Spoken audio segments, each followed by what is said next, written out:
Well, spring has to be my favorite time of the year because that's when all the manufacturers start to release the new versions of their smartphones, in particular their flagship phones. And today we're going to look at one right here. This is from HTC. It's the HTC 10. Now, if you're a fan of the HTC flagship phones, you'll know they always had an M. We had the M7, the M8, the M9.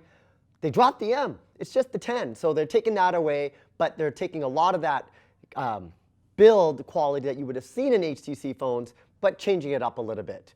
So the first thing you're going to notice when you look at this is you got this unibody aluminum design, and it's really, really nice.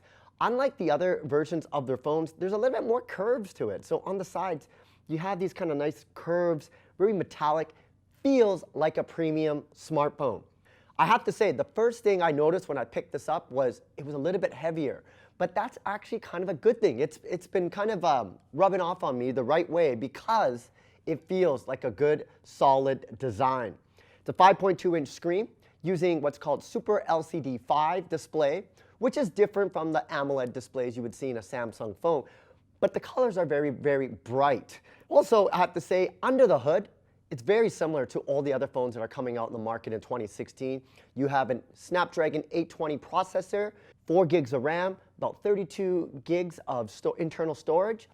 But what I really like about this phone is it does have a micro SD slot in addition to the normal SIM that you would put in.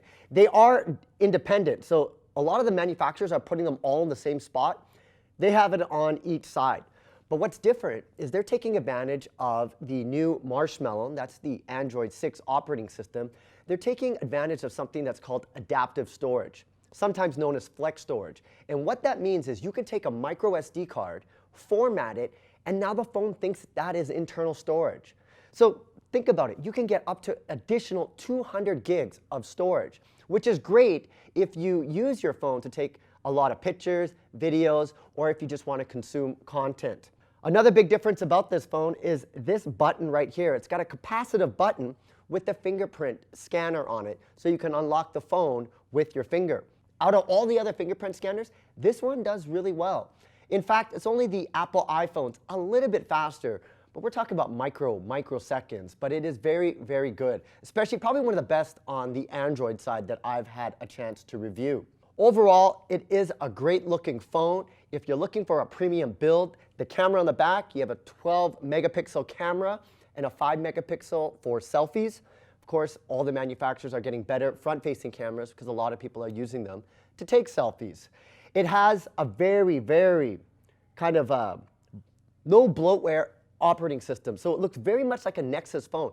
This is really important to me because typically if I don't like the operating system, I'll put a Google launcher on it. But with this, because it feels like a nice vanilla Android operating system, you don't have to do that. It already comes. Of course, it's an HTC phone, so you get the blink feed, which you can just access right over here to kind of personalize the content that you want to consume.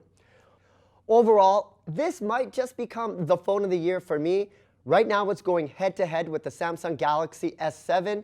And if you're looking for a phone that has a premium built quality, nice unibody aluminum design, you're going to have to check this out. It's the HTC 10.